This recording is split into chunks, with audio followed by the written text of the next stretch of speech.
see some familiar names. I also see some names that are absolutely new. For those who have been here before, this format is going to be recognizable to you. For those who are new, do not worry. We're going to guide you through this. My name is Kjell. I represent the Transformative Play Initiative, and we'll try to keep things fairly in order so that we can learn from our wonderful presenters without having to worry about what time is it and stuff like that. For those who are new, also, this is not the only talk that's available from the Transformative Play Initiative. We have a YouTube channel, if you will allow me a little plug here. You go to YouTube, you search for Transformative Play Initiative, and chances are, if you like what's going to be talked about today, you're going to find other stuff that you like on that channel. So, I don't know, like and subscribe. Is that what you do? Excellent. I think we are ready to start. And by that, I'm going to put on my serious hat and welcome you to this event from the Transformative Play Initiative. This event is also part of our Erasmus EDGE project. Erasmus EDGE is a joint higher education cooperation partnership between Uppsala University, which is a TPI, Turku University of Applied Sciences, Dragon's Nest, Chaos League, and Avalon Larp Studio. And it's this last one, Avalon Larp Studio, that we will be hearing from today. The talk is called A Narrative Design for Transformation. Now, we are lucky enough to have three wonderful presenters with us today, but that also means that it will take some time before we get to the Q&A section at the end of the talk. I will present all the presenters up front. We'll have very brief between them, and at the end, please save up your questions. Now, we have a Q&A function at the bottom of our Zoom here. Please use that. We will be monitoring the chat as well, but we don't really want to risk missing your great questions. So if you can use the Q&A function, that will be very, very helpful for us to make sure that everybody gets heard. Great. In this talk by members of Avalon Larp Studio, they will discuss narrative design practices that encourage and enable transformative play. In the first part, Halfdan Keller Justesen will explain designing for player buy-in, including the structures designers need to have in place to facilitate a sense of safety and ownership that will allow people to opt in. Then Martine Svanevik will focus on character creation and character stories, offering different approaches to playing with other people's lived experiences or rediscovering one's own. Finally, Sagalinn Tangen will discuss the importance of agency to enable transformation for individual players. The talk will end with a special focus on intergenerational storymaking as a tool for deepening stories, bringing in multiple generational perspectives to aid transformation. First presenter will be Halfdan Keller Justesen. He is an event manager and LARP producer based in Copenhagen, Denmark. He has made LARPs with Avalon Larp Studio since 2017 and been a board member since 2018. In 2019, he completed a MSc in engineering specialization in sustainable design from Aalborg University, Copenhagen. Halfdan has LARPed as long as he can remember, which is a while. Since 2016, he has volunteered at more than 30 international LARP events, where he had a designing and leading role in 5 of those productions, and he slings a mean pizza. Since 2021, he has been one of the organizers behind Black Box Copenhagen, and in 2023, he became a board member of GNIST. His current design interests are in runtime activities, modularity in character design, and how to include players as participants in the design of their own experience during the workshop process. Following Halfdan, we will have Martine Svanevik, who is a content developer at Aschehoug Education and a founding member of Avalon Larp Studio. She is a concept and content developer, game designer, and writer. Her work relates to digital learning and education, exploring the ways interactive experiences allow you to live the stories of others and see the world from a different perspective. She has been working with computer games since 2012 and with museums and publishers since 2018.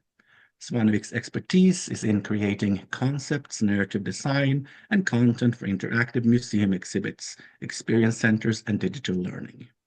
Working on digital learning games, physical-digital interaction, and cutting-edge content design, her work ranges from high concept to finished script. She is published in Norwegian and English and holds a BA and Masters of History from the University of Oslo, as well as an education in creative writing and literary stylistics. Her list of clients includes Funcom Games, Megapop Games, the Vestfold Museums, Sagastad Visitor Centre, Gyldendal Publishing, and the UK Refugee Council. And after we've heard from Martine, we're going to be hearing from Sagalinn. And Sagalinn Tangen is a second-generation LARP designer who focuses on storytelling and world building. Before turning 20, she set up her first Nordic LARP production on her own. She is interested in how LARP can be used as a tool for self-discovery and exploration, and believes there is a story hidden in everything, from the way we move to a piece of music to the frequency with which we link. And if you're not impressed by now, then you have not been listening. I usually at this point try to present a little bit of a personal experience I've had with our presenter. And in this case, I've had the absolute joy of working with all three of them on different LARP projects. And I can say from a personal perspective that even though their bios are impressive, they're very, very far from painting the full picture of all the qualities they bear and bring to a project. So I'm really stoked to hear from them today. And with that very long introduction, I guess you're all very now sick of hearing from me, and I will, without further ado, tell Halfdan to take it away from here. Halfdan. My name is Halfdan. I have been part of, as Shell just gave me all of my introduction, I'm gonna not do that. Instead, I've been asked to do a little bit of what is Avalon Larp Studio production. And just so you get context of these presentations, we primarily focus with what could be classified as big production LARP. This is high, we try to make LARPs that has quite a high production value. This is big international events with everything from 10 to 100 participants. We have been doing this since the quota in 2017, and our latest LARP was the rerun of Gothic in October last year. We are 4 members of the design collective. It's the 3 of us, and then Simon Brind, our amazing Brit. He is quite something, and we would not be able to do any of the stuff that we do without him. For example, he reminded me that this talk was at 1900 and not 1930, so that I made it on time, just on time. And I just had to bike over all of Copenhagen to do it. So thank you, Simon, if you are here. I appreciate you so much. Yeah. Cool. So I am going to talk to you about co-creating transformation. And this is because some of the things that Martine and Sagalinn are going to talk about later about narrative design we want to talk about co-creation and collaborating with players for that, because we like to involve our players, and you should if you're designing for transformation.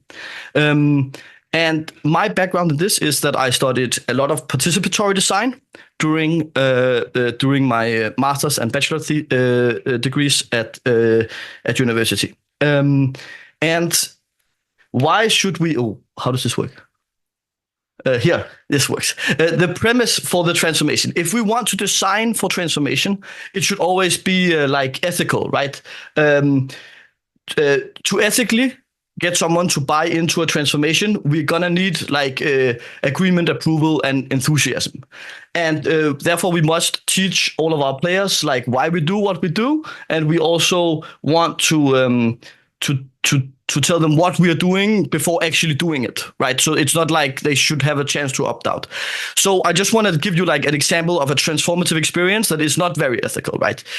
Or it of course it can be ethical, but they did not have a lot of say in it, right? If you're sending a student or a cadet for military service into a wilderness survival trip, that's going to change them for the rest of their life, right? And you're shaping them, and that transformation is maybe not something that necessarily asked for with enthusiasm, right? That was maybe an experience that they thought that might have to happen, but they did not expect that was not what they thought. I just want to live off one can of beans for a week, right? Like that's not like they of course can enter that challenge, and if they are that kind of person, then I applaud them. I am not, but. So it's all players are also different, and that is one of the reasons why we want to include them in the process so that they can get an opt-in. We must foster trust, ownership, and excitement when we go about transformation. Luckily, being creative gives this excitement, trust, and ownership to most people, right? So just including them in the creative process is what will give them this, what can you say, enthusiasm and trust, right? But you want to include someone, right? We want to include our players in the process, so we need to think about that when we are designers, right? So we needed to do this ethically, and we decided to do it ethically. We need to include them. So as a designer, we need to be aware that that the more we include people, the more time investment they will need to put into the process. And this is basically what I'm going to talk to you about today. And I have brought this this chart to illustrate a design or a participating in an experience. And what you see on the left is the amount of time a player must use to be part of your experience, and then you have the degree of inclusion on the horizontal axis, right?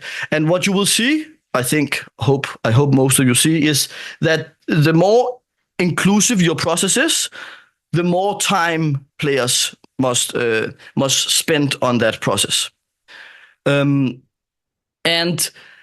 when you are deciding to transform someone and you're deciding to include them in your creative process, you must then be aware that if you are using a high degree of inclusion, that requires a high degree of time investment from your players.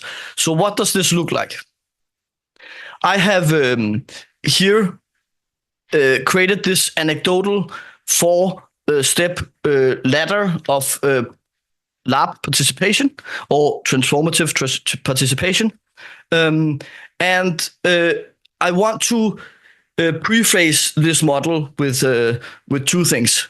This is primarily anecdotal and based on my 8 years of experience.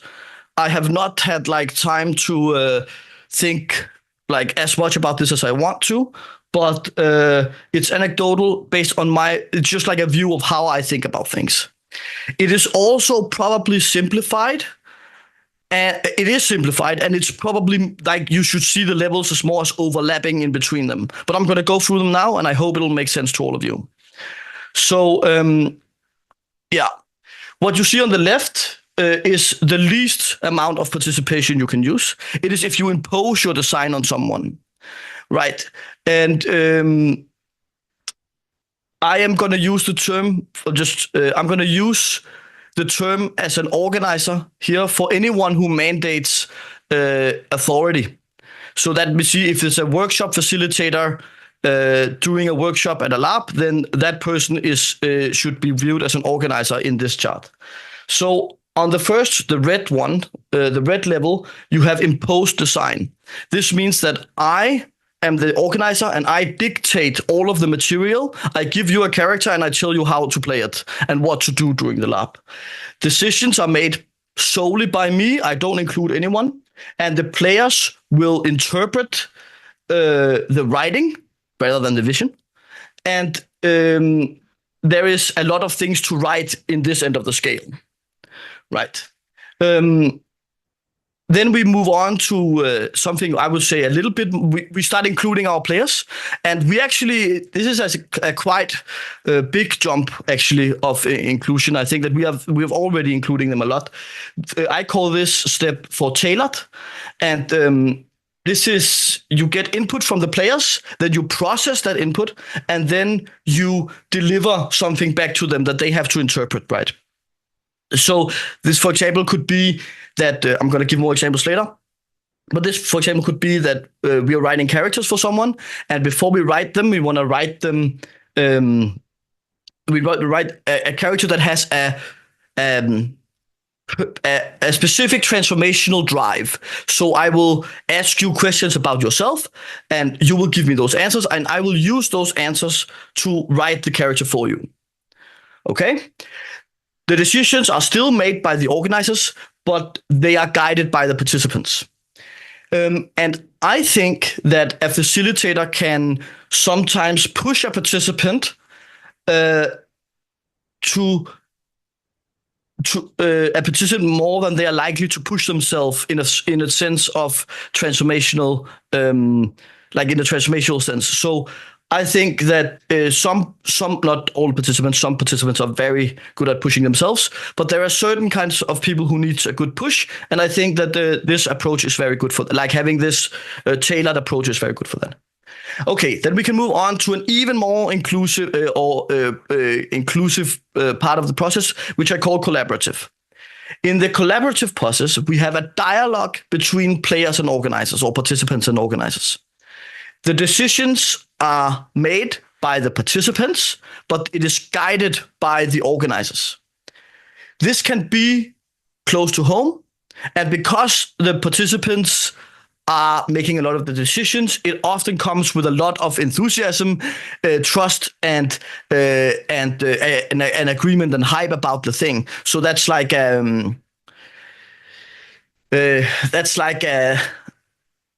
it's good stuff, right? Like it's what we were aiming for before. So we basically get a little bit more of the ownership, we get a little bit more of the buy-in here.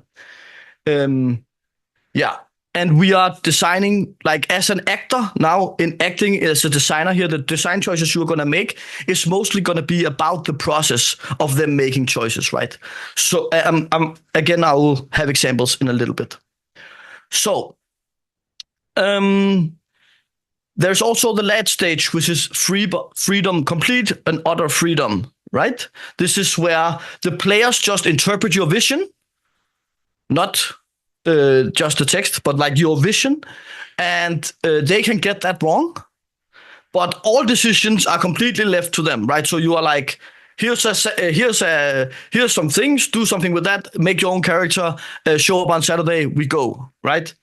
And if you want to do it well, you need to do a lot of writing, because they need to understand the world, the sandbox that you're making for them very well. But again, I will give you some. I'll give you some examples now. I'm gonna primarily talk about. I'm just gonna go back. I'm gonna primarily in this talk about the tailored and the collaborative boxes, because these areas are where we have the most chance of influencing and curating the process for the players, right? Okay, so we also need to think about what drives the transformation. And here, in using game and LARP design, I think that we have two big factors that can drive a transformation when it comes to narrative, right? You can either do personal transformation through a character, like I have tried myself, and you can also have it doing a player driven. And I think that the tailored version, where you get input from the player, and then you decide and you make a character, then you have a character driven transformation, and your players are going to be thinking all through the LARP. They're going to think, what would the character do, right? And you should focus your efforts on your transformational efforts and your transformational activities. You should focus them on the runtime, right? And you should prioritize a tailored approach if you are confident in the transformational abilities of the content and the in-game activities. Okay, the other one I would say is more collaborative approach, is more player driven. And this is where we ask the player, what do you want to do right now? So it is not the character we're asking the player. And that means that the player has to have a degree of self-consciousness about their transformation, right? They need to want to transform, and they also need to have a certain degree of drive to transform, right? It cannot be an external. They need to have an internal drive for transformation. And here you can focus on on pre-lab activities. Sorry, there's a spelling mistake on my slide, I can see. And one-time breaks. Prioritize co-creation if you're confident in your players and their abilities and desire to transform. Okay, so what does this look like when it comes to story and narrative, right? If I'm just gonna very quickly go over this because my time is short. When you are having an imposed design, this is what a lot of people often know as railroaded or very scripted design. That is, you have instructions in your design about what participants should do and when. And if there is any transformation, it is very likely driven by the character, right? So you are betting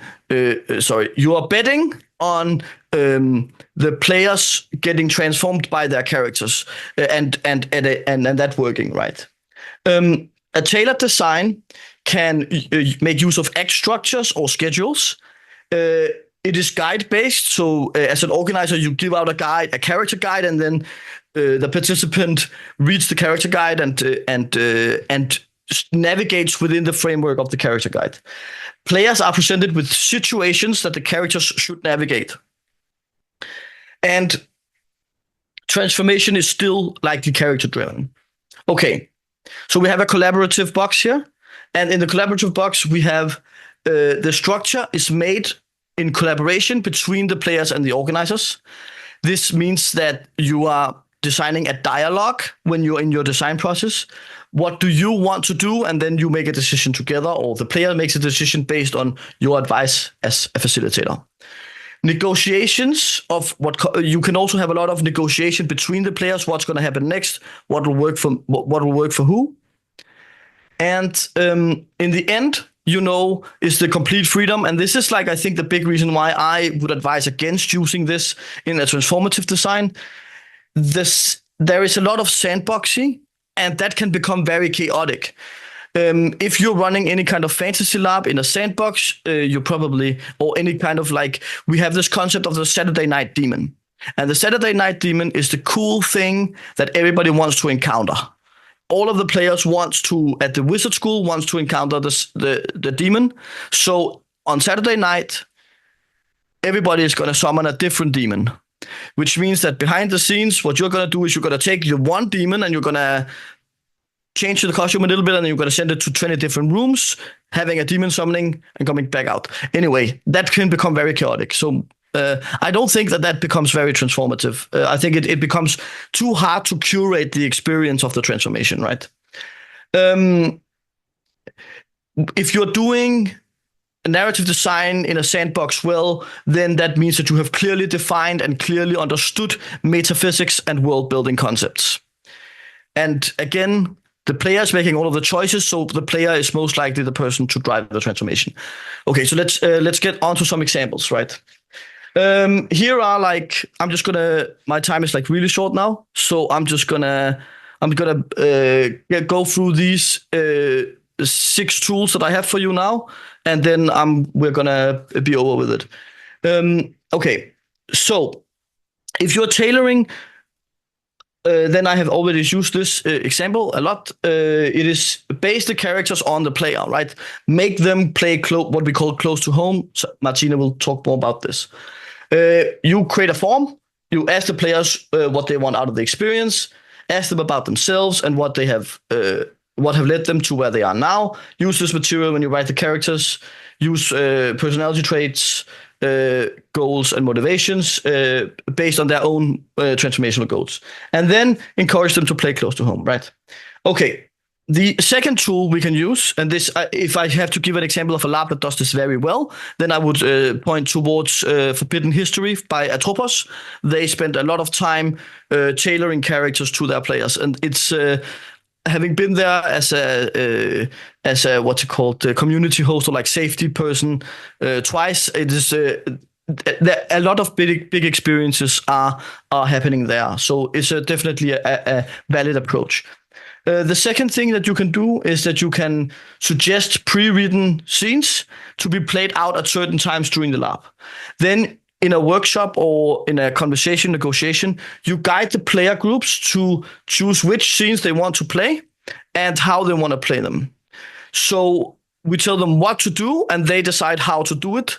And this is a way that you can, they can tailor the experience, they can tailor the scene for their own experience, right? And a good example of how this is done well, if you want to look for lab script that does this very well, you should look at the fate play scenes during House of Craving. I think that's really cool. Yeah. Sorry, I don't have my reference on the first one. I will try to get that onto the slides before they become available for anyone. Okay, and then a pointer to ourselves. Here in the end, we use supporting characters. That's what we call NPCs, played by facilitators or crew, and they facilitate the transformative experiences.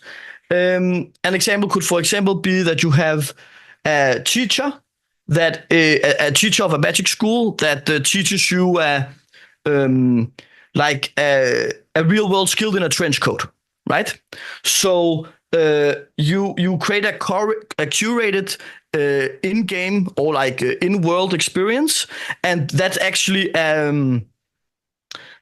like that is also like cloaked in the magic of the circle and the magic of alibi to drive engagement and want to transform and want to engage with the lesson, right? So you are like dressing the lesson up, so to speak, right, as something that's interesting for the players. So that's three tools for tailoring. Okay, and then 3 tools for collaboration could be host a character workshop, character creation workshops where the are part of making their own character and have a lot of decision power. Ask them to come up with personality traits, goals, and motivations based on their own transformational goals. And this is where they generate the content, so that's why it's collaborative rather than tailored, right? And we have a very good example of this that is like almost that is going to be played out at Lumen in October. And if you have not signed up for that form, I believe that it went live today, which Sarah can confirm in the chat and also link to it, I hope. But you should definitely check that out. Yes, that went live today, Sarah says. That's great. So sign up for Lumen if you want to experience this. We have spent a lot of time on making a very cool workshop for exactly this. The archetypes that we are using for that will be available in some form later, when we have, probably after we have run the lab. Okay. The second thing that you can do is you can design a narrative planning session in the core player group. Give the participants tools to discuss what kind of ending they might want and help them create narrative trajectories for a collective story. And then the task for the characters is, of course, to navigate how to get to that endpoint, right? So you don't want them, or maybe you do want them to plan out every step, right? But they can if they want to. That's also part of it, right? But you could theoretically make them plan every step of the way. But the interesting thing is, again, they use the characters on figuring out how to get there. For example, this is a shameless plug for my own lab. Fairy has a narrative design workshop where you design like your own story in a core group, and you design like the steps on the way there. So you can get a script for that. Maybe one day that'll be available as well, I hope. Okay, last point. You can also create a dedicated off-game space or a meta room where players can refer to to all of the content that generated in your workshops, right? So, for example, if they generated that narrative planning of all of the trajectories, then you can have that hanging, like the poster you used to do that. You can put that on the wall, and then that room becomes like a very good room for renegotiation and to plan a future scene or a calibration. Sometimes planning a scene that you are afraid of playing can be a very good idea. It can really push the confidence to go there. Um, and give them the tools and times to drag them out of play. Act break is also a very good example of this. My prime example of this is the Swedish lab called A Nice Evening with a Family, where you get you get a script from a theater play, and then you have to design 8 hours of lab. The players have to design 8 hours of lab based on that theater play, and then that becomes like a timeline that during the workshop they draw a timeline, and that timeline is put to a room, and in that room you can go and negotiate with the players from your play, and you can also go and what's it called? You can also go and play like they also use it as like a small space for playing memory scenes from back before. Okay, and I think that I have the summary slide, and then Martine, I'm going to pass this on to you. Cool summary. Participation is a spectrum. Collaboration and tailoring can be used to describe parts of said spectrum, but they are not a hard definition. The borders between them is probably very blurred. So you can have a lab where you have both a little bit of collaboration and a little bit of tailoring, right? You're not stuck to one. Yes. Yeah. Yeah, I think that the GM room is right, Johannes. I think we were going to look at pictures, but yeah.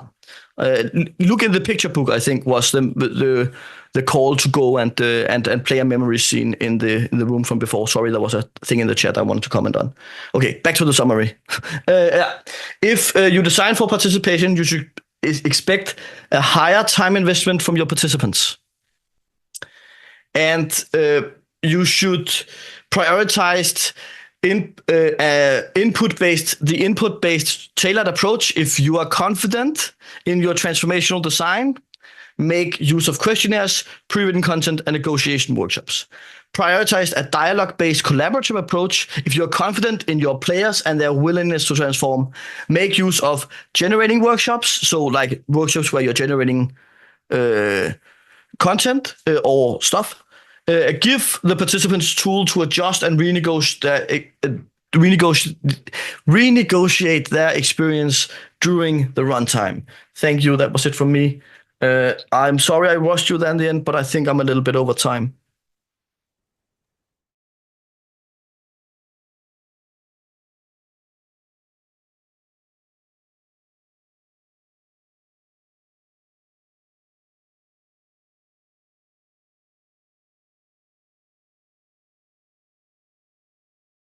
Going to go a little bit deeper into what Halfdan was just presenting, specifically when it comes to character creation and character stories in transformative LARPs.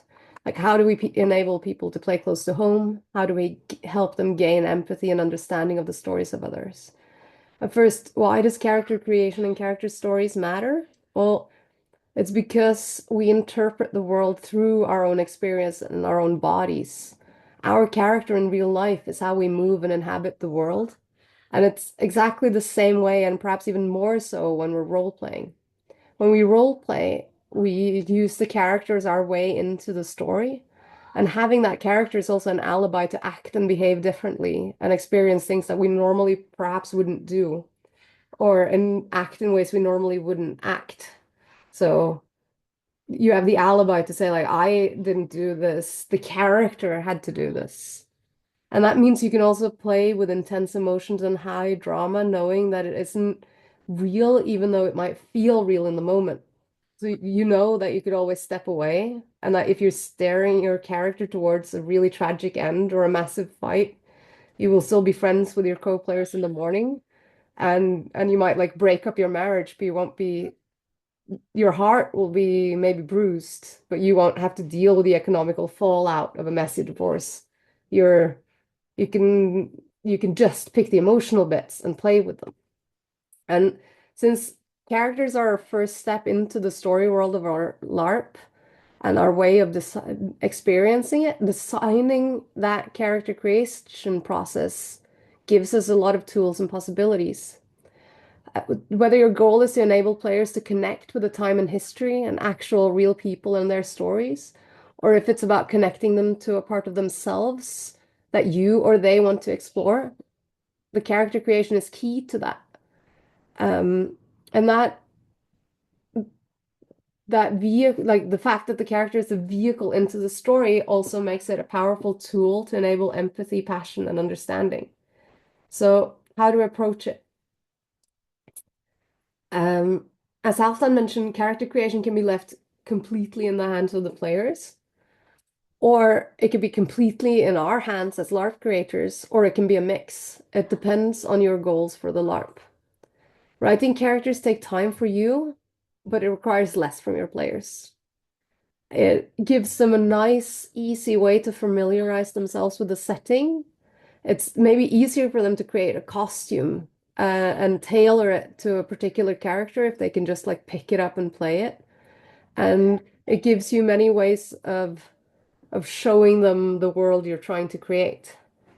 But again, as Halfdan said, right, if you have an imposed design rather than a tailored or a collaborated one, you get less player buy-in.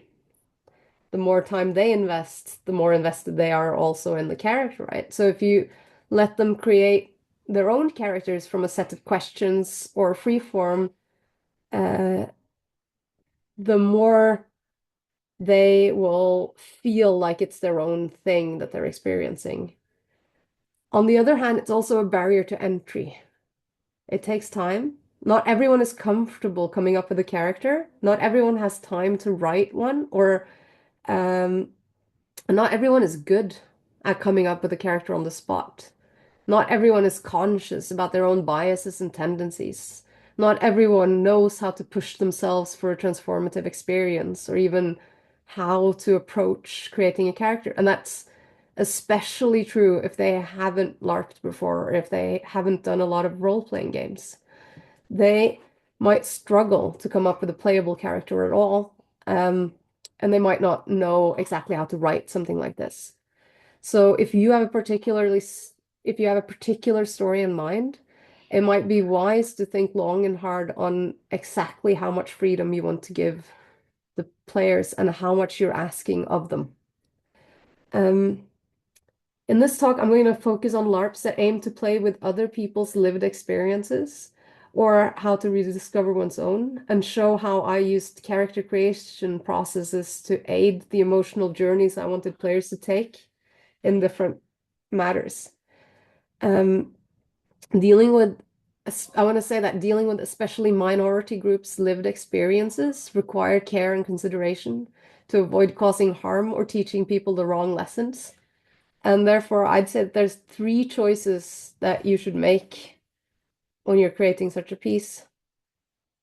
And the first one is like, do you want this to be do you want to base it on a real event, or do you want it based on inspired by a real event? And do you want to use real historical figures or inspired by real people? And do you want written characters and or player created ones?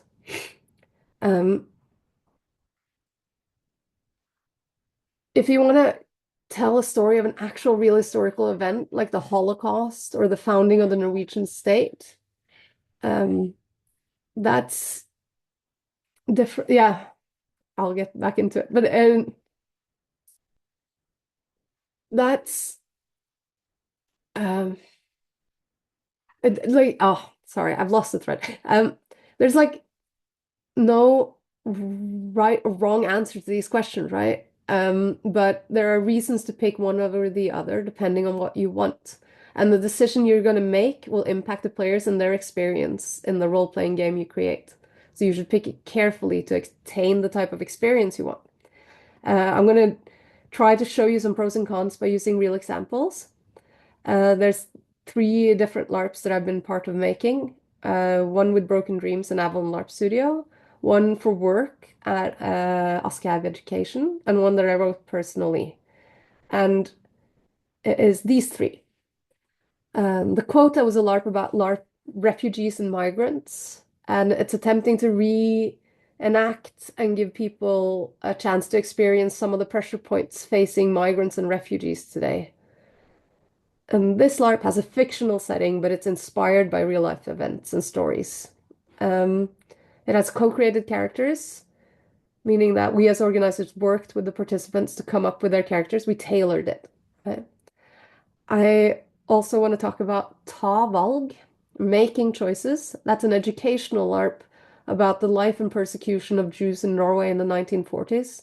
And this LARP is set in a real historical setting. And the participants face identical choices that Norwegian Jews faced during World War II, but the characters are completely created by the students, just based off a set of questions. And finally, the third example is Remember That Time, which is a very personal art for me, where I share my experience of grief at the loss of a friend with others. And this LARP has a fictional setting and fictional characters, and it's very much co-created. It's an attempt to create only the emotions of a real event without recreating the event itself. So I picked these three to show some of the nuance and different choices you're faced with when designing LARPs like these, which let the participant experience difficult emotions and maybe learn something about themselves and others in different ways. So let's get into it, right? The three questions I said. Should you do a historical event or inspired by a historical event? Creating a LARP set in a historical time and place is powerful. Like you're stepping into someone else's shoes in a way you never do if you create your own character. And when done correctly, it can give a sense of gravity of a situation and foster great empathy. And it can be worth it if you have the time and effort and dedication set aside to do it.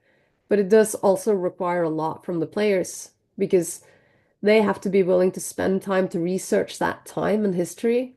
And they have to agree with you on the level of detail and reenactment. They like how 360 is this going to be? How how far are you going to go to try to recreate a time and place rather than recreating a feeling, right? It might, and for some players, it might end up feeling closer to reenactment than playing. The LARP Making Choices was set in a real historical setting. There were Norwegian Jews living in Oslo in 1940s facing the choices they made. And it was inspired by the LARP The Last Thing to Die, which is written by Susanne Graslund and Anne Schultmann. And the original LARP also used real people living in Oslo at the time as main characters. And it picked real families with real issues and connections and friendships, hopes and fears.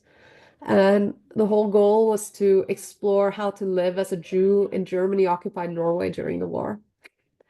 When I redesigned it to fit in a classroom setting, I had to make some really tough choices because the main one was to cut it from 4 hours to 90 minutes. So I had to cut both preparation time, duration of the LARP, and the debrief afterwards in order to make it fit in the amount of time a school would be willing to spend on running a role-playing game.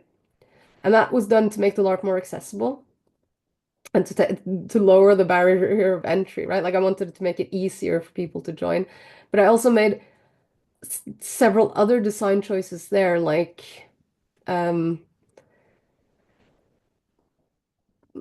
I like chopping away a bunch of the stuff that happened. Like in the original LARP, it starts with a Jewish ritual, but that would require everyone who wanted to run it to watch and learn how to do that Jewish ritual. So we cut it, right? Like we stripped away several of the historical background to make it easier to join. But the things that we decided to keep was, among other things, the real historical setting. The place and time is in many ways the point of the experience because we want people to have empathy with the choices facing those people who lived in Germany-occupied Norway at the time of the Jewish Holocaust.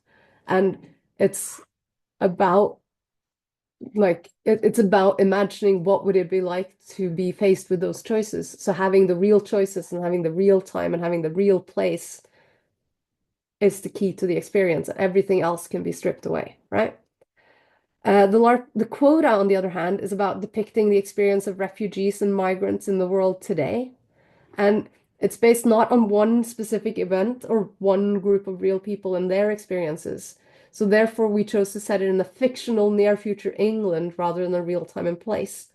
And there's another reason for that as well, because if you do this poorly, playing the stories of marginalized groups can feel a bit like misery tourism, to put it in a mean way, right? Like, oh, dress up like a marginalized person, walk around for 3 days, and now you know what it's like to be a refugee. That could very easily leave like a bad taste in your mouth. So if you want to do something like this ethically and carefully, you should at the very least have some form of connection to the story and the characters you want to bring to life. Involve someone from a marginalized community or work with an organization that can advocate their stories. For the quota, we worked with the UK Refugee Council to get the stories and the experience design right, and we still chose to set it in a fictional near future England because we didn't want to make the claim that we're attempting to recreate real pressures actual refugees feel today. And for making choices, on the other hand, we worked with the Jewish Museum in Oslo to make sure we were representing Jewish Norwegian history correctly and sensitively. And they read and advised on the LARP script and the character design process, as well as helping with source material. And it's partly on their recommendation that we decided to change the character design from real historical people to characters created by students as well. And I'll say a little bit more about that on the next slide. But taking the time to find the right partner to collaborate with if you want to do a project like this, and picking stories that you yourself have a personal connection to is kind of key. And I'll see if I can make my slides work like I hope they will now. Saying yes. Okay. So you should pick a historical setting if the place and time is key to the experience, if you know the players are going to be dedicated enough to do it justice, and if you or someone you're working with have some form of connection to the story to tell it in a sensitive way. And then you can pick inspired by this. These are my recommendations, right? You make your own choices. But my recommendation to this is that if the emotions are more important than the time and place, or the character stories are more important than the setting, or you need freedom to tell the story rather than reinterpret or represent history, then maybe it's better to pick inspired by. And then it's gonna say, boom, real historical figures or inspired by, once again, right? Oh no, yeah. The next choice is, do you want them to be real people? That can be powerful, right? Because you're stepping into someone else's shoes in a way that you never do if you create your own character.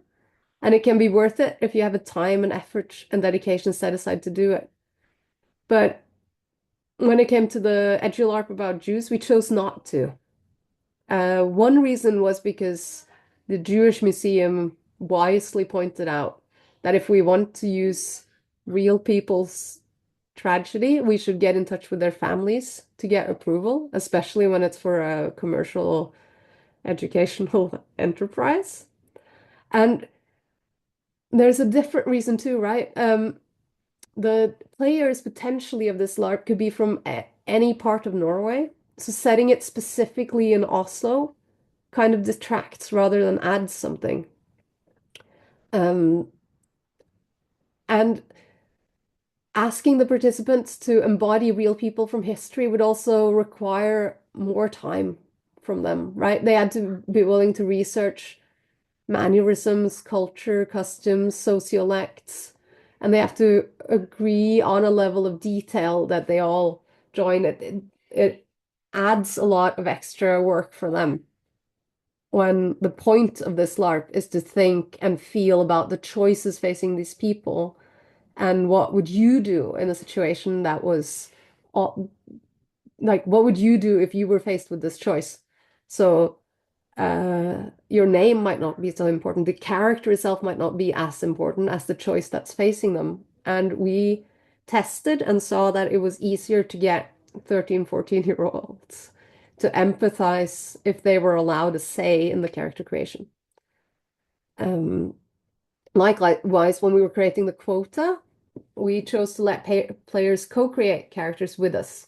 So we presented them with a very, very thin skeleton, and they got to choose what they were being marginalized for, why they were fleeing, what their history were, and how close to home they wanted to play. And many opted then to play characters that were very similar to themselves and faced very similar issues, because that gave them the opportunity to explore, what would someone like me do in a situation like this? What would I become? And that produced a powerful transformational emotional journey and deep empathy with real refugees at the same time. So many of the players decided to get in touch with refugee organizations in their own countries after the LARP to see if they could help without us having placed it in a real refugee center with real history, right? So pick real historical figures if you want to tell a story of a particular group of individuals, and when the actual real people add something to the story. When the players have time and willingness to do the characters justice, and you have the permission to do it. Whereas if you want the freedom to tailor the experience rather than tell someone's story, or you want the players to put more of themselves into the characters, or the setting and the event are more important than the individual characters, maybe you should just be inspired by. Also, I just want to say that, although placing it further from reality may maybe make it less harrowing or less real feeling, it also makes sure that for the quota, for instance, we didn't give anyone an idea that they could dress up like a refugee for 3 days and understand what it's like to cross the Mediterranean Sea. Or, like the Norwegian right-wing politician Sylvi Listhaug did in 2016 when she was the Minister of Immigration, jumping into the Mediterranean like this to feel what it's like to be a refugee on a boat. We very much did not want to do this, right? Okay. Third choice, important. Pre-written characters or co-created ones. I just want to say freedom requires time and effort, right? How much control do you need to have over the characters and the character creation process? With fully pre-written characters, you control more of the setting and story. The players will interpret your words. They will run with the character you have made, but it's still you who made the character. The more you let your players co-create, the less control you have, but the more ownership they will feel, like Halfdan mentioned earlier. They will be able to tailor the experience in a way you couldn't, right? They will own their own transformation. But it takes time, it takes skill, and you should really think about, like, who are your players? Do they know how to create a character that's more than a thin layer over themselves? Is it important for the story that it is something more than just yourself with a new name or a coat? Is it important for the story that they have certain aspects to them, that not everyone's a good guy, right? And if the answer to any of those questions is yes, maybe you should retain some control. But there are several tools to retain control. For the LARP Remember That Time, for instance, almost all of that LARP is improvised by players during runtime, and the only facilitation and control is in the written script. The players first create a friend group. How long have they known each other? How did they meet? What brought them together? What kept them together throughout the years? Then they create their own individual characters based off a set of questions. Then they create their own relations based off a set of questions. And they create secrets and connections.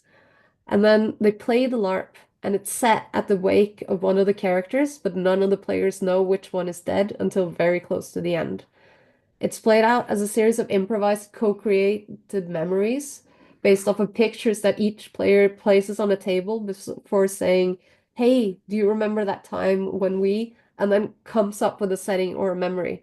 So every single run of the LARP will be very different, with different characters, connections, and memories. And the only thing that matters, really, is the emotional resonance of regret and sorrow, joy and reminiscing. The more intense memories the players co-create, the harder it hits when they find out which one of the characters is dead.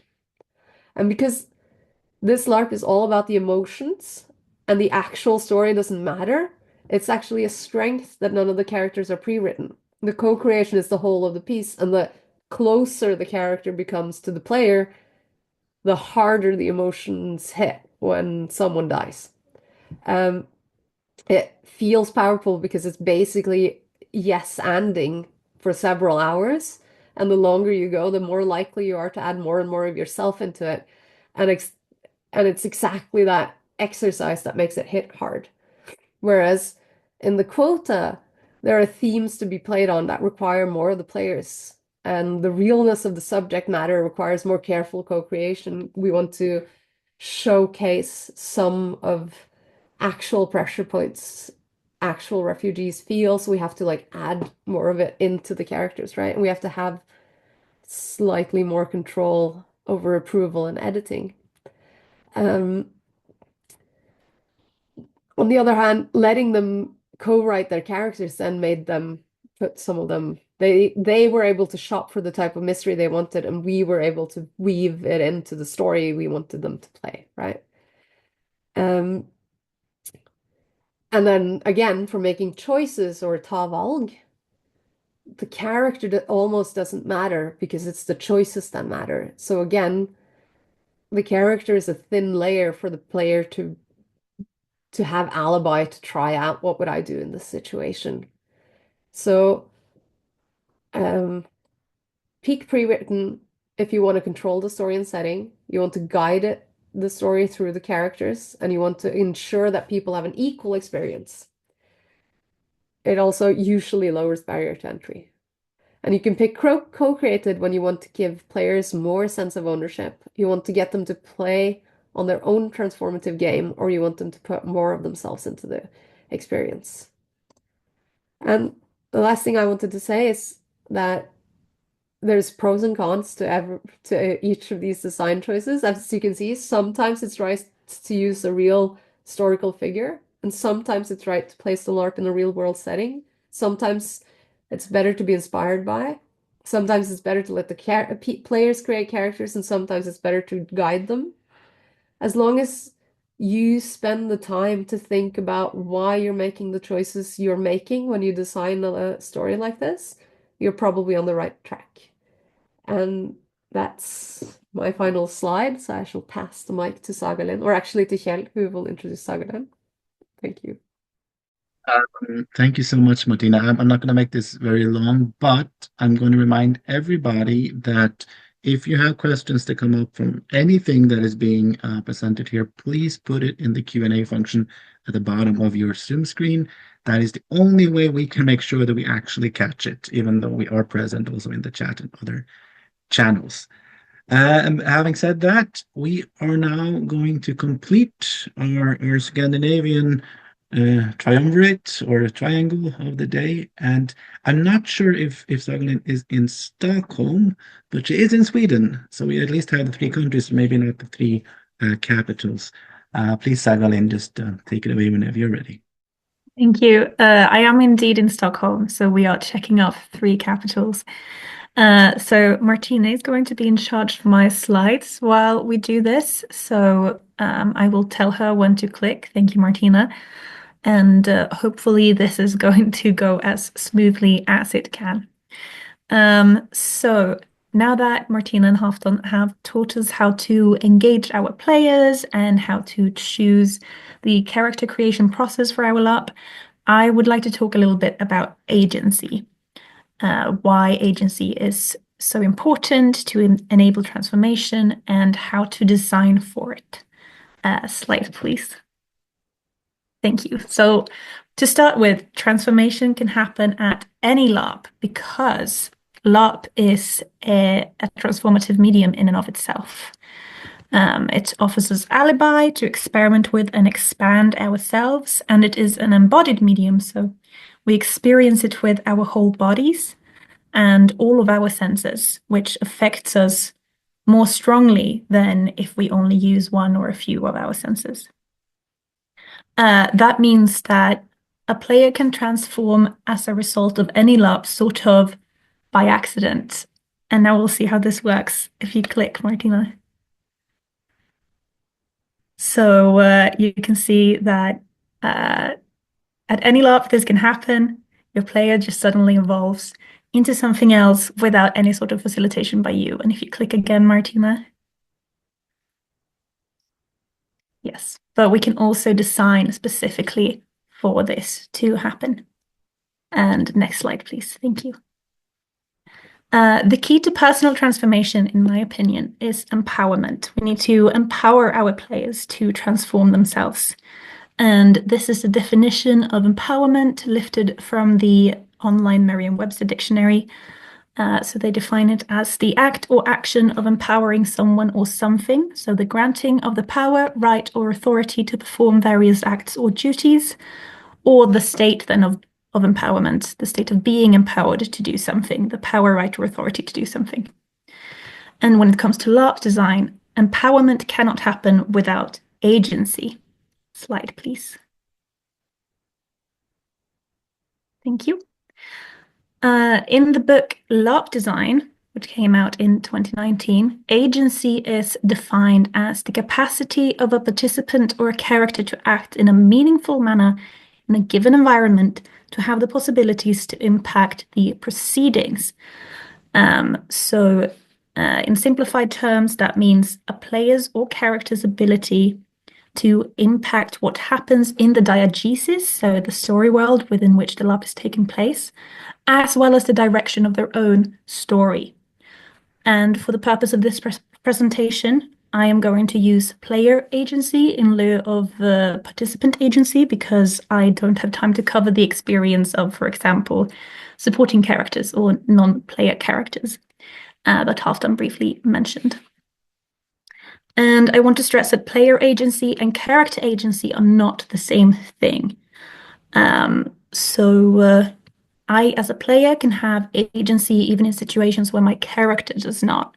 So, for example, let's say part of my character story is decided by chance.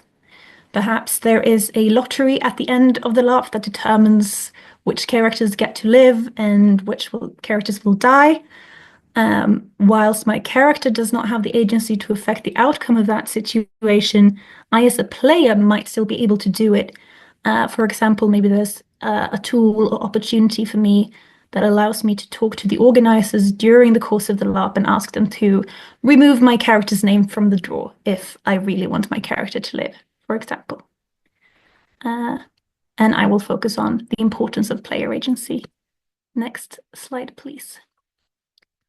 Now, designing for agency does not only have to do with the design of the plot or the story of the LARP, or the activities the players will partake in during play.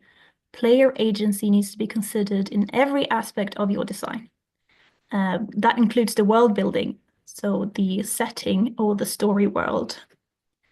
When you design your story world, you need to decide on its limitations, as in what is actually possible within the diegesis. What do the metaphysics of your world look like? Is there magic, for example? If so, where does it come from? What can and can't you do with it? Once you have decided these possibilities of your story world, you need to think about the characters. So using what you just learned from Martina's part of this lecture, you think about who are the characters of the LARP, why is the story about them, and so on. And then finally, which of the actions that are possible within the diegesis do the characters have access to? So if there's magic in the setting, in the story world, do the characters have access to the magic? Can they use it somehow? And then finally, you have to think about the LARP context. So which actions will the characters have access to within the time-space constraints of the LARP itself? So if, for example, you're making a sci-fi LARP where interplanetary travel is easily accessible to all the characters, you need to think about if they will actually be able to access that during the LARP itself, or if that's more of a flavor thing. You need to think about what your playable actions are. Next slide, please. Thank you. So playable actions are defined by three things. your story world possibilities, and this includes, in this case, your characters and the time-space limits of the LARP. Your life world limits, so what we can actually do or emulate with our bodies in the real physical world where the LARP is taking place. And the LARP requirements you set for yourself as a designer. So in this case, an emphasis on player agency. In this example here on my lovely little graph, we have a story world where the characters have access to magical powers of mind control. At the same time, we are acting out the events of the LARP in our life world, where such magic powers don't exist. That means we will need to design some sort of game mechanic to simulate these powers. We also need to consider how to include this in our LARP without it overriding the individual player's agency. So how do we make it fun and rewarding to play on mind control? How do we make sure that the players of mind-controlled characters still retain the agency to affect their own stories? And where all of these three meet is where you find your playable actions. Next slide. Now, in addition to figuring out what and whom your LARP is about and defining what your players will be able to do during its runtime, you may also want to write a plot for it. And when I say plot, I use Dr. Simon Brindt's definition of it as in certain story beats and/or events that are predetermined to happen by the organizers. And story is what happens when the players interact with the plot. Next slide. Here I have 3 different structures that you can use when writing or building plot for your LARP. And these all enable different levels of player agency and relate to the different levels of participation that Halfdan talked about. So at the top, we have linear or sequential plot, where one story beat always leads to another. So the LARP has, for example, a set beginning and a set ending. And no matter what the players do in between, they will always end up at story beat 2. And this is then more fitting for imposed design in Halfdan's terms. Then in the middle, you see branching plot or multiple ending stories that are quite common in digital games. And these are more fitting for maybe tailored or slightly collaborative design processes. And that's where you have the players have a choice to make, the characters make a choice, and depending on what they choose, they end up at one or another result or story beat. So if I choose to kill the antagonist or trick the antagonist, that will lead to different endings, but different pre-written ones. And there is a predetermined amount of different endings you have. And then finally, we have open-ended or responsive plot, which is definitely collaborative and potentially more towards the freedom of player participation that Halfdan talked about, where you have a story beat that introduces some sort of plot, and then you leave it up to the players to see what they do. And there are no pre-written outcomes. This is very resource heavy. It requires you to know the metaphysics of your world by heart. It requires a lot of sort of organizer surveillance of the players during the LARP to see what they do and be able to respond to it. And most often it requires the inclusion of supporting characters or non-player characters in your design. Something that's important to remember here is that, like I said, transformative experiences can still happen in any of these. But if you want your players to have more agency to steer their own transformative experiences, I would recommend going for a branching plot or an open-ended or responsive plot and trying to find a balance there. And remember that agency is the freedom and power to act, not necessarily the freedom from consequences of those actions. So it is okay if my actions as a character result in negative consequences for my character, as long as those consequences are clearly signaled from the start. So if you attack the monster in the woods, it will hit you back and your character might die. If I know that as a player, and I still have the agency to choose if I'm going to fight the monster or avoid it, I am still empowered to influence my own story. Okay, next slide. And then I would like to end my part of this talk by just briefly diving into a type of story making or storytelling, as it's more often called, which lies especially close to my own heart, which is intergenerational story making. And intergenerational story making is what happens when players of different generations create stories together through LARPing. And I think that intergenerational story making approaches can add a lot to transformational experiences. So, for example, when we want to transform relationships by playing together, intergenerational perspectives complement each other, which gives the players a more holistic perspective and more holistic experience of the story they are making together, and sort of reminds them of the other generations in the world, both the story world and the life world, which could be affected by their decisions. And it aids community building.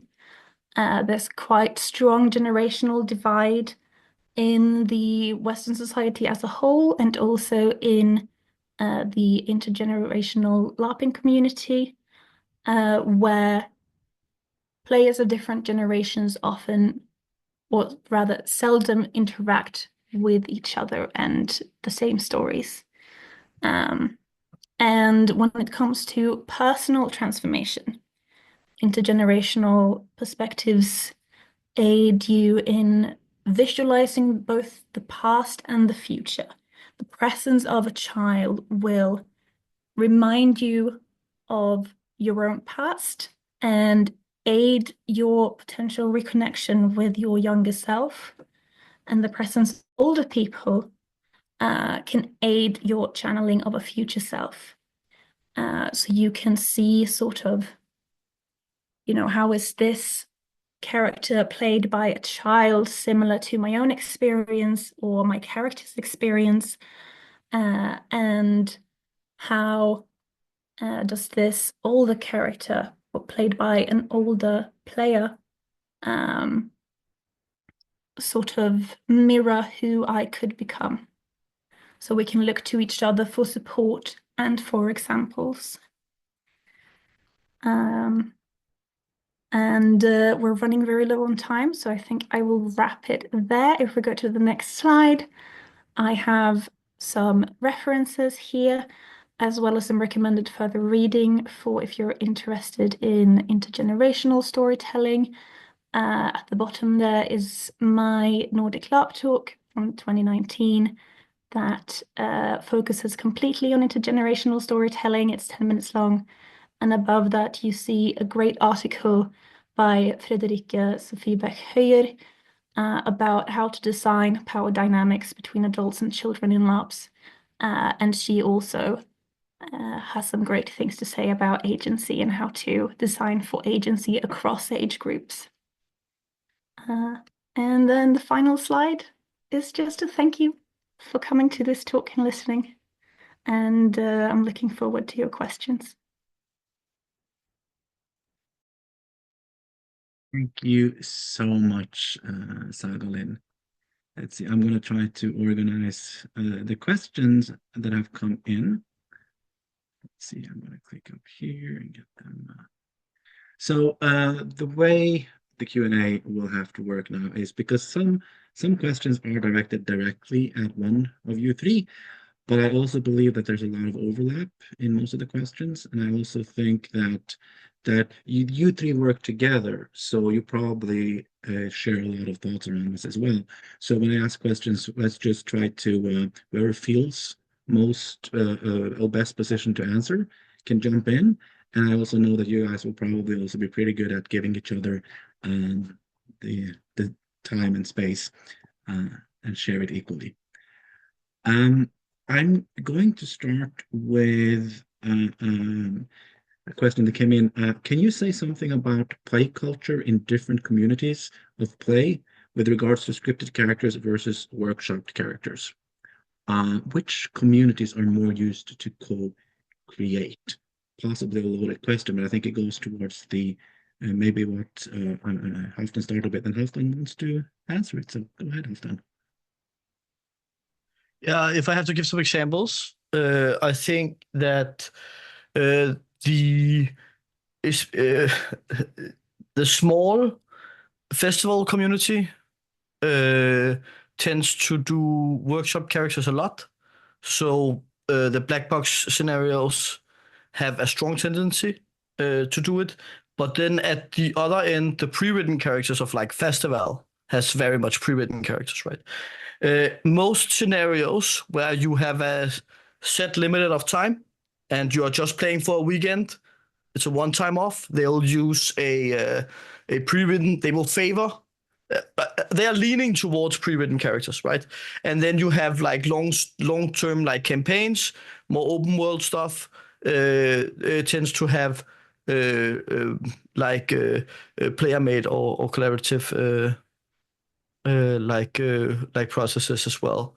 So this is like the two ends of the spectrum, right? So that's at least in the Danish sphere that is very much like the case. If you're going to something with a very limited time frame or festival, then you can expect to have a character written for you, right? And if you have something longer or a black box scenario, then you will most likely workshop it or make it yourself. Yeah. To say in specific play cultures. I'm not saying that one is better than the other, but they're just different. Yeah, and this is also why I'm not really keen on naming any geographical locations, because my experience is that most places have most kinds of like they are just like very hidden and niche somewhere, right? But there are places where you can play scenarios. I believe in most places where roleplay exists that are pre-written. Absolutely. And the question here that is in the same vein, a little bit different though. Do you think it's possible to do a mix of historical figures and inspired by characters? That's probably Martina. Sagalinn wants to jump in.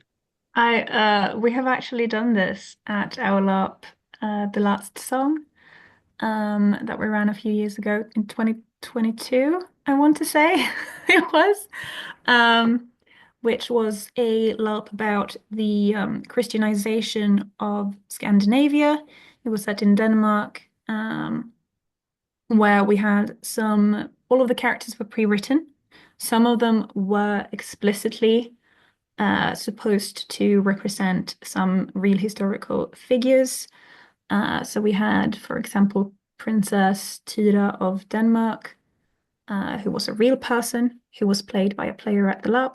And then we also had a lot of characters who were inspired then by historical events, and both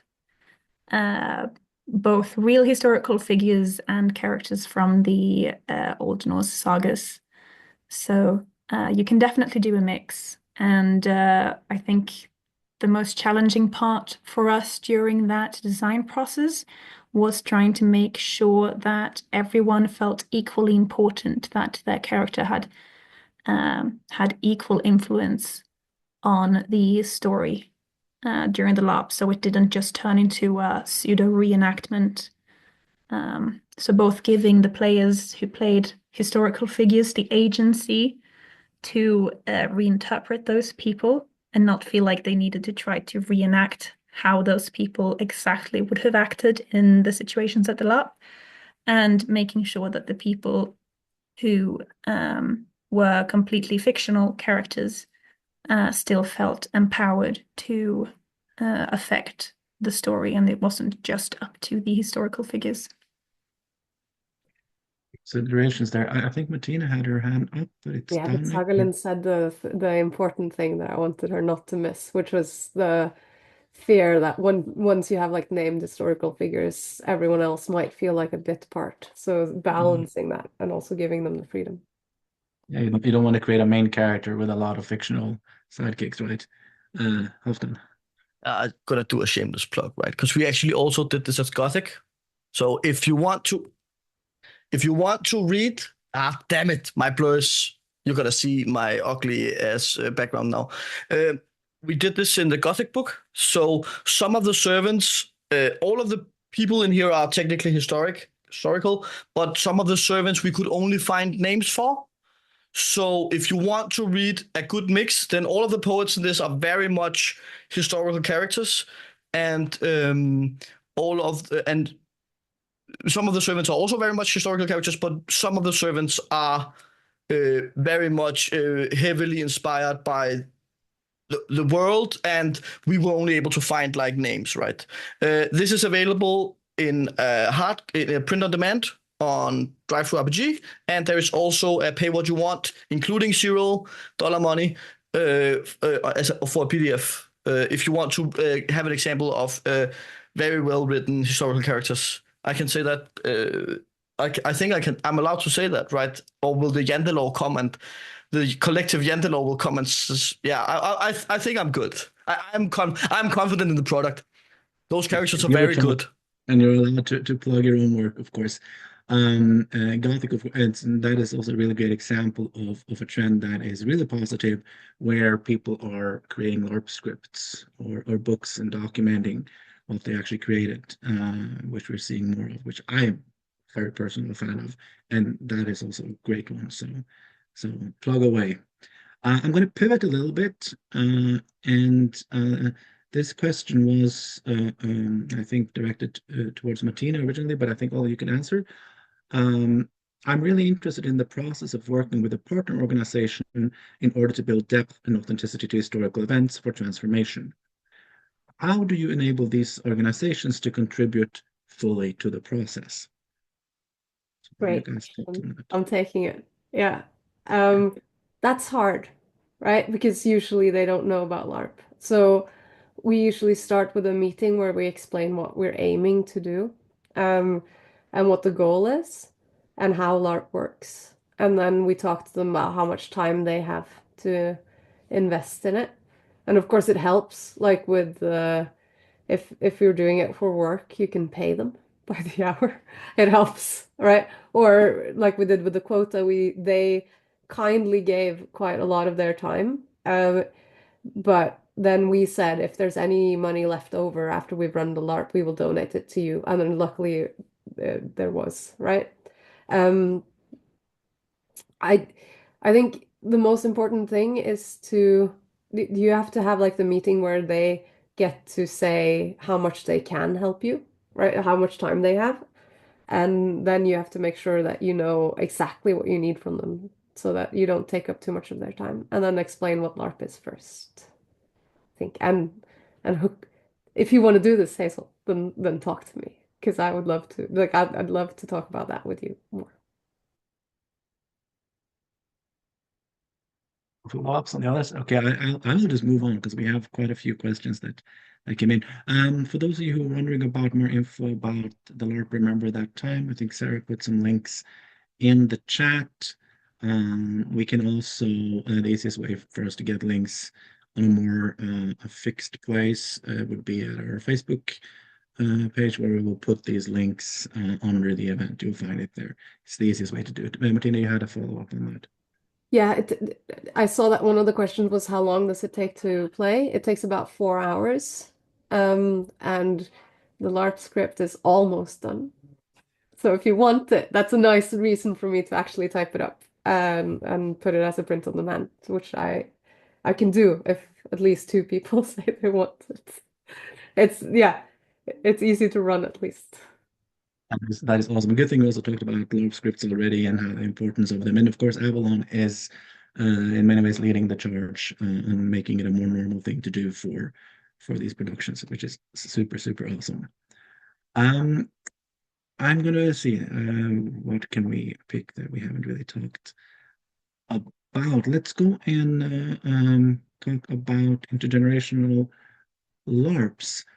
This is a tough question, but I am sure that you guys are the right to answer it.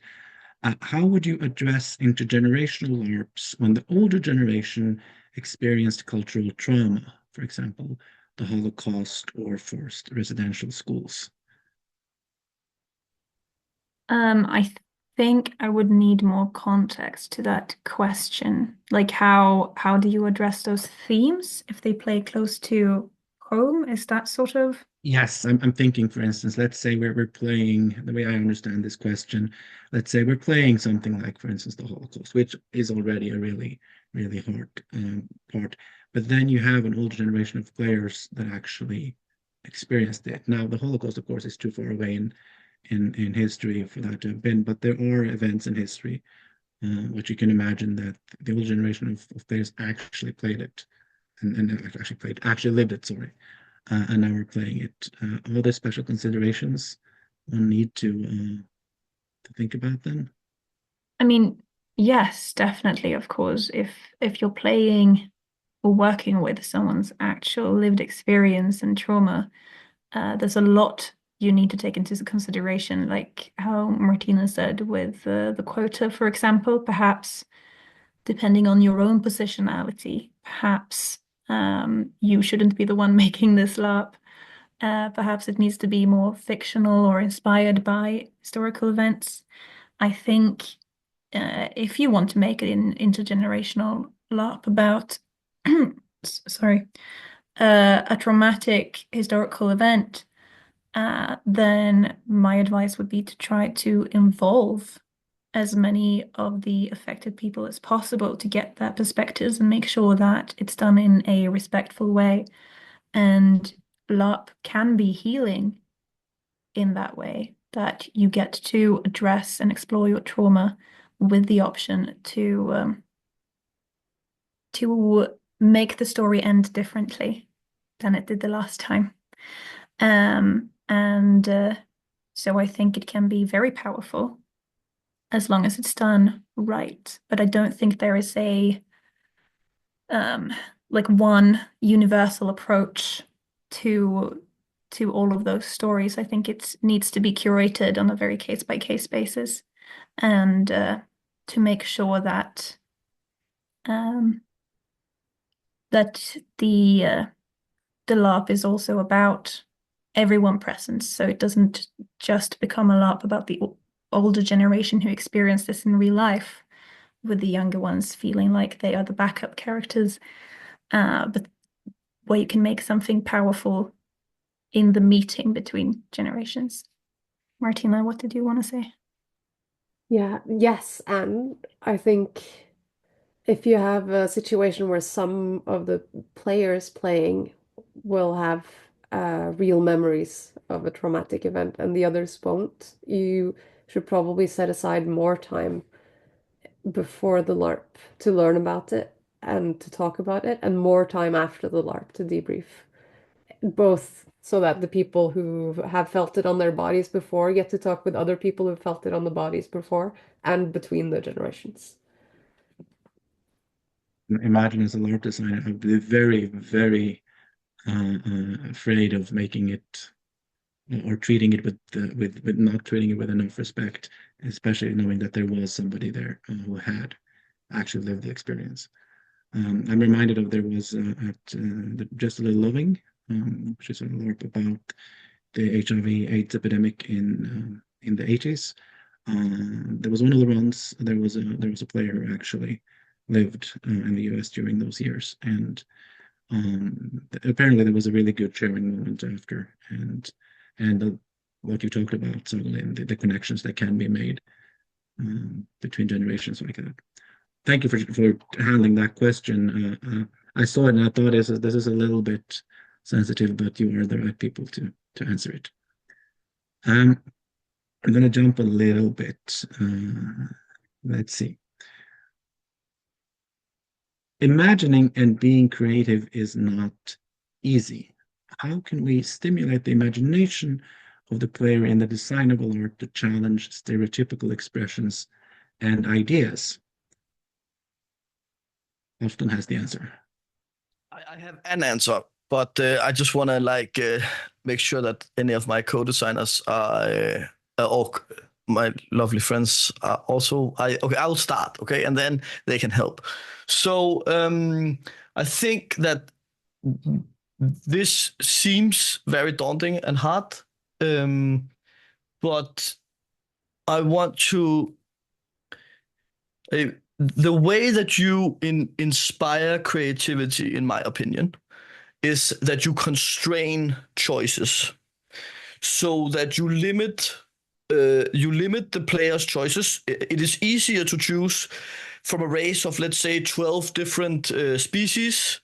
It is easier to choose between 12 species in a hardbound cover if you're making a character for a tabletop game than it is to choose come up with a race, right? And that choice becomes the limits of that choice. If you limit it even further, let's say that I am making a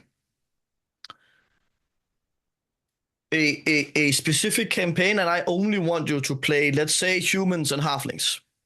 And I give you reasons, and I describe the society where there are only humans and halflings.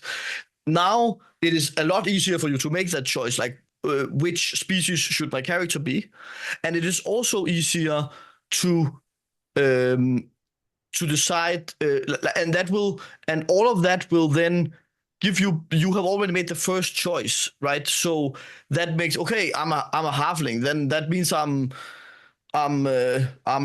small, right? That what does that do to my character? And you start thinking, and you look at the reasoning for the constraints, and then let them inspire you, right? And I think that you can do stuff like, and this also, how to say it? Yeah, I think that that's enough from me about that. I think that we limit the choices and then open up later. So we start by building a base with a lot of constraints, and then we open up later in the process when they already have some kind of foundation. Yeah, I think that would be my go-to. Thank you for that. What we have not been limited in today is abundance of knowledge and great ideas to talk about. But sadly, we are also running out of time. There are also a few questions that I didn't get to. I'm sorry to those of you who asked a question that we didn't get to. I tried to spread them out so that those of you who asked several questions at least got one of them in. This talk will be available on YouTube after this. But I want to say one of the things we do, because we do put it on YouTube, is that we anonymize questions and the attendees at this event.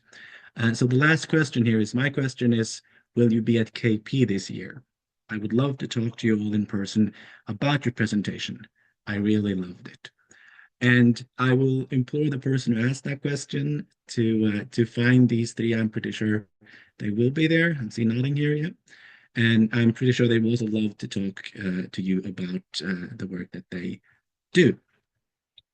Now, this has been narrative design for transformation, and it is a TPI event, but it's also an Erasmus EDGE event. Erasmus EDGE is a joint higher education cooperation partnership project between Uppsala University, Turku University of Applied Sciences, Dragon's Nest, Chaos League, and Avalon Larp Studio. If you enjoyed this, please do go and find our YouTube channel. You just search for Transformative Play Initiative, because chances are, if you like this, you will find something among the 100+ videos that we have gathered there from wonderful and knowledgeable presenters like these you've seen today around the world. My name is Kjell. I'm from Transformative Play Initiative, and thank you so much for watching.